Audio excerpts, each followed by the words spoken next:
Hello दोस्तों, नमस्कार।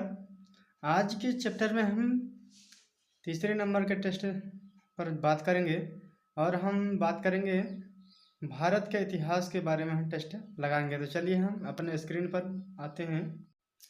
पहला प्रश्न है, निम्न में से किस राजा ने वैवाहिक संबंध स्थापित करके अपनी शक्ति को बढ़ाई थी? अजातशत्रु, बिंबिसार, उदयन या फिर इनमें से कोई नहीं? तो इन प्रश्न का राइट आंसर है ऑप्शन नंबर बी है, बिंबिसार है। अगला प्रश्न है, निम्नलिखित में से कौन सा बौद्ध पवित्र स्थल निरंजना नदी पर स्थित है? तो ये है बोध गया पर स्थित है। बुद्धकालीन भारत के जनपदों में अंग की राजधानी निम्न में से क्या थी? तो इस प्रश्न का राइट आंसर है ऑप्शन नंबर डी है, चंपा है। अगला प्रश्न है कि कलिंग नरेश खारवेल निम्न में से किस वंश से संबंधित थे? तो ये हैं चेदी वंश से संबंधित हैं कलिंग नरेश। अगला प्रश्न है कि गांधार कला शैली एक संप्रेषण है, तो इसमें से बताना है कि भारत तथा फारसी कला है, भारतीय तथा यूनानी कला है, भारतीय तथा तुर्की अफगानी कला है, या फिर इनका राष्ट्र भारतीय तथा यूनानी कला है। इसका राइट आंसर है। अगला प्रश्न है कि बाल विवाह की प्रथा आरंभ हुई है या कुषाण काल से आरंभ हुई है?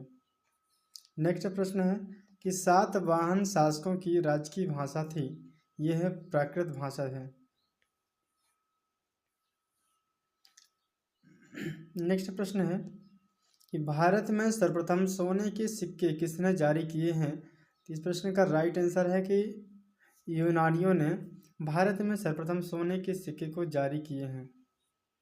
नेक्स्ट प्रश्न है कि कुषाण काल में सबसे अधिक विकास क्षेत्र हुआ है, कुषाण काल में सबसे अधिक विकास क्षेत्र हुआ है, तो यहाँ पर ये वास्तुकला पर हुआ है। नेक्स्ट प्रश्न है कि भारत में सर्वप्रथम सैनिक शासन व्यवहार में लाया गया है, तो ग्रीकों के द्वारा शासन व्यवहार में लाया गया है। आर्यभट्ट और कालिदास किस गुप्त शासक के दरबार में थे? ये हैं चंद्रगुप्त द्वितीय के दरबार में हैं। नेक्स्ट प्रश्न है कि महरौली दिल्ली स्थित लौह स्तंभ का निर्माण किस नदी में हुआ है? ये है चतुर्थ सदी में। नेक्स्ट प्रश्न है कि सम्राट हर्ष ने अपनी राजधानी थानेश्वर से कहाँ स्थानांतरित की है? तो ये है थानेश्वर से कनौज स्थानांतरित किए हैं। न्याय दर्शन को प्रचारित किया था, ये है गौतम ने। नेक्स्ट प्रश्न है कि पुरी में स्थित कोणार्क के विशाल सूर्यदेव के मंदिर के निर्माता हैं, ये है नरसिंह हैं। नेक्स्ट प्रश्न है कि किस राजवंश ने उत्तर भारत पर शासन नहीं किया था? ये है चालुक्य वंश, जो कि ये उत्तर भारत पर शासन नहीं किए हैं। नेक्स्ट प्रश्न है कि तृतीय संगम हुआ था, ये तृतीय संगम कहाँ पर हुआ था? आप आंसर है मदुरई में हुआ था।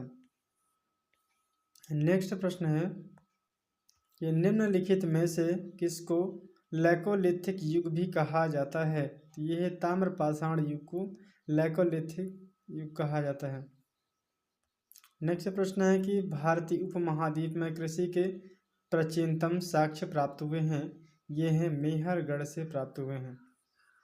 आज का हमारा अंतिम प्रश्न है कि भारत में सर्वप्रथम साक्ष्य कहाँ मिलता है? ये है, यहाँ पर एक प्रश्न हमने डालना भूल गया है कि नर्मदा मानव, भारत में सर्वप्रथम मानव का कंकाल कहाँ पर पाया जाता है? मानव का सबसे प्रथम प्रमाण कहाँ पर मिला है? यहाँ पर मानव का साक्ष्य सर्वप्रथम कहाँ मिलता है?